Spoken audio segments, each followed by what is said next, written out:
అందరికీ నమస్కారం. అక్టోబర్ 27వ తేదీ ఆదివారం రమా ఏకాదశి సందర్భంగా రమా ఏకాదశి మహిమ శ్రీకృష్ణ ధర్మరాజ సంవాద రూపంలో బ్రహ్మవైవర్త పురాణంలో వర్ణించబడింది. ఓ జనార్దన, కార్తీక మాస శుక్లపక్షంలో వచ్చే ఏకాదశి పేరేమిటి? దానిని నాకు వివరించవలసినది అని ధర్మరాజు శ్రీకృష్ణునితో అన్నాడు. అప్పుడు శ్రీకృష్ణుడు జవాబిస్తూ, ఓ రాజసింహమా, ఆ ఏకాదశి పేరు రమా ఏకాదశి. అది సమస్త పాపాలను హరిస్తుంది. ఆ పవిత్ర ఏకాదశి మహిమను విను అని పలుకసాగాడు. చాలా కాలం క్రిందట ముచుకుందుడనే ప్రఖ్యాత రాజు ఉండేవాడు.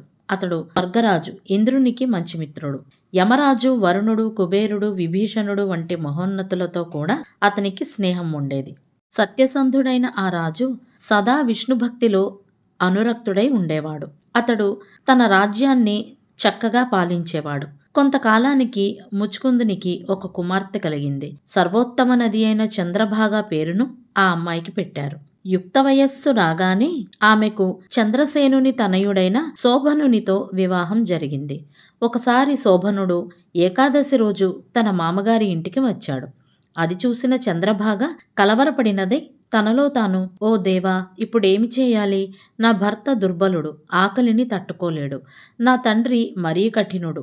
ఏకాదశికి ముందు రోజు నా తండ్రి ఒక సేవకుని పంపి ఎవ్వరూ ఏకాదశి రోజున అన్నం తినవద్దని చాటింపు కూడా వేయిస్తారు అని అనుకోసాగింది. ఈ ఆచారం గురించి విన్న శోభనుడు తన భార్యతో, ఓ ప్రియపత్ని, ఇప్పుడు నన్నేం చేయమంటావు?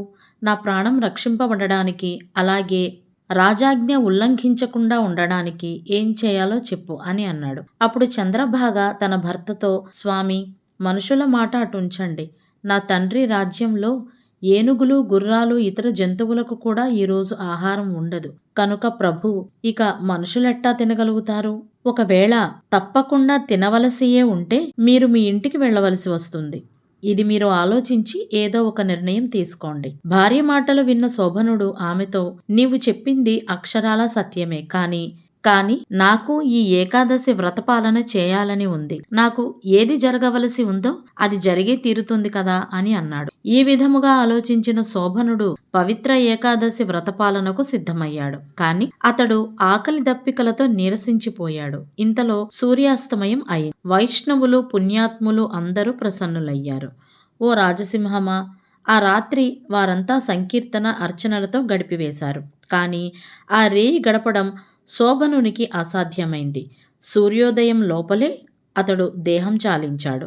ముచుకుందుడు శోభనునికి చందనపు కట్టెలతో చితిపేర్చి దహన సంస్కారాలు చేశాడు. ముచుకుందుని ఆజ్ఞ మేరకు చంద్రభాగ సతీ సహగమనం మానుకుంది. భర్తకు అంత్యక్రియలు జరిగిన తరువాత ఆమె తండ్రి ఇంటిలోనే నివసించసాగింది.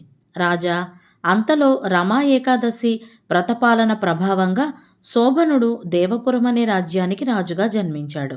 అది మందర పర్వతం పైన ఉన్నది. రత్నఖచితమైన బంగారు స్తంభాలు కలిగినట్టి, మణిఖచితమగు గోడలు కలిగినది అయిన ఐశ్వర్యయుత భవనములో అతడు నివసించసాగాడు. మణిమయమైన బంగారు కిరీటమును ధరించిన అతనికి తెల్లని ఛత్రం పట్టుబడి ఉండేది. కర్ణకుండలములతో, కంఠాభరణములతో, బంగారు భుజకీర్తులతో, కంకణములతో అలంకృతుడై అతడు రాజ్య సింహాసనమున కూర్చునేవారు. గంధర్వులచే, అప్సరసలచే సేవింపబడుచు అతడు స్వర్గరాజు ఇంద్రుడి వలె గోచరించడివాడు. ఒకరోజు ముచుకుందపుర నివాసి అయిన సోమశర్మ అనే బ్రాహ్మణుడు శోభనుని రాజ్యానికి తీర్థయాత్రలు చేస్తూ వచ్చాడు. శోభనుడు ముచుకుందుని అల్లుడని భావించి ఆ బ్రాహ్మణుడు అతని వద్దకు చేరాడు. బ్రాహ్మణుని చూడగానే రాజు లేచి నిలబడి చేతులు జోడించి నమస్కరించాడు. తరువాత అతడు బ్రాహ్మణుని కుశలమడిగాడు. తరువాత ముచుకుందుడు తన భార్య చంద్రభాగ, ముచుకుందపుర జనుల గురించిన క్షేమ సమాచారాలు కూడా అడిగాడు. అప్పుడు బ్రాహ్మణుడు అందరి క్షేమ సమాచారాలు తెలిపాడు. అక్కడ ప్రతి ఒక్కరూ సుఖ సంతోషాలతో జీవిస్తున్నారని తెలిసిన బ్రాహ్మణుడు అతనితో, రాజా, ఇంతటి సుందరమైన నగరాన్ని ఇంతకు మునుపు నేనెన్నడూ చూడలేదు. నీకు ఈ రాజ్యం ఎలా లభించిందో చెప్పవలసింది అని అడిగాడు. కార్తీక మాసం కృష్ణపక్షంలో వచ్చే రమా ఏకాదశిని పాటించిన ప్రభావం వలననే నాకు ఈ తాత్కాలికమైన రాజ్యం లభించింది. ఓ బ్రాహ్మణోత్తమ, ఈ రాజ్యం శాశ్వతంగా ఉండిపోయే విధానం ఏమిటో నాకు చెప్పవలసినది. నేను ఏకాదశి వ్రతాన్ని శ్రద్ధారహితంగా చేసిన కారణంగా ఈ అస్థిరమైన రాజ్యం లభించింది. ఈ విషయాలను చంద్రభాగకు తెలపండి. ఆమె దీనిని సుస్థిరమునర్చగలిగే సామర్థ్యం కలిగినట్టిది అని శోభనుడు అన్నాడు. శోభనుని మాటలను వినిన బ్రాహ్మణుడు ముచుకుందపురానికి వచ్చి విషయమంతా చంద్రభాగకు వివరించారు. అది వినిన చంద్రభాగ అమితానంద భరితురాలు అయింది. తాను విన్నదంతా కలలాగా ఉన్నదని ఆమె పలికింది. అప్పుడు సోమశర్మ ఆమెతో, అమ్మా, నేను నీ భర్తను దేవపురిలో స్వయంగా చూశాను. ఆ పురం సూర్యప్రభలతో వెలిగిపోతోంది. కానీ ఆ రాజ్యం సుస్థిరంగా లేదని అతడు చెప్పాడు. కాబట్టి ఏదో విధంగా రాజ్యాన్ని నీవు సుస్థిరం చేయాలి అని అన్నాడు. అది వినిన చంద్రభాగ తనను తన భర్త చెంతకు తీసుకుని వెళ్ళమని బ్రాహ్మణుని అర్థించింది.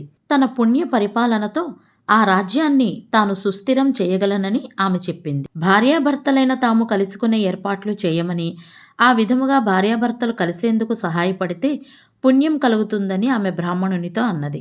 తదనంతరం సోమశర్మ చంద్రభాగను మందర పర్వత సమీపంలో ఉన్నట్టి వామదేవుని ఆశ్రమానికి తీసుకుని వెళ్ళాడు. దేదీప్యమానమగు ముఖవర్చస్సు కలిగిన చంద్రభాగ యొక్క కథను వినిన తరువాత వామదేవుడు ఆమెకు వేదమంత్రోపదేశం చేశారు. వామదేవుడు ఒసగిన మంత్రప్రభావం వలన, ఏకాదశి వ్రతమహిమ వలన చంద్రభాగ వెంటనే ఆధ్యాత్మిక శరీరాన్ని పొందింది. తరువాత ఆమె వెంటనే వెళ్ళి ఆనందంతో తన భర్తను కలుసుకొన్నది. భార్యను చూడగానే శోభనుడు పరమానంద భరితుడై సంతుష్టిని పొందాడు. అప్పుడు చంద్రభాగ తన భర్తతో, ప్రభు, నా మంచి మాటలు వినండి. నేను నా తండ్రి ఇంట్లో 8 ఏండ్ల వయస్సు నుండే ఏకాదశి వ్రతపాలనం చేస్తున్నాను. ఆ పుణ్యమంతా మీ రాజ్యాన్ని సుస్థిరం చేసి ప్రళయాంతం వరకు దీనిని సమృద్ధిగా నిలువుగాక అని అన్నది. ఆ తరువాత ఆమె వివిధ భూషణాలతో అలంకృతమైన దివ్య శరీరముతో భర్తతో కలిసి సుఖజీవనం గడిపింది. రమా ఏకాదశి ప్రభావం వలన శోభనుడు కూడా దివ్య శరీరాన్ని పొంది మందర పర్వత చర్యలలో విహరించాడు. కనుక ఈ రమా ఏకాదశి కామధేనువు లేదా చింతామణి వంటిది. శ్రీకృష్ణుడు తన సంభాషణను కొనసాగిస్తూ, రాజా, పరమమంగళమైన రమా ఏకాదశి మహిమను నీకు వివరించాను. దీనిని ఖచ్చితంగా పాటించేవాడు బ్రహ్మహత్యా పాతకం వంటి పాపం నుంచైనా నిస్సందేహంగా బయటపడతాడు. నల్లగోవు తెల్లగోవు రెండూ కూడా తెల్లని పాలే ఇచ్చినట్లు కృష్ణపక్ష ఏకాదశి శుక్లపక్ష ఏకాదశి రెండూ కూడా మోక్షాన్ని ప్రసాదిస్తాయి. ఈ ఏకాదశి మహిమను వినేవాడు సమస్త పాపాల నుండి బయటపడి విష్ణులోకంలో ఆనందంగా నివసిస్తారు అని చెప్పి ముగించారు. సర్వం శ్రీకృష్ణార్పణమస్తు.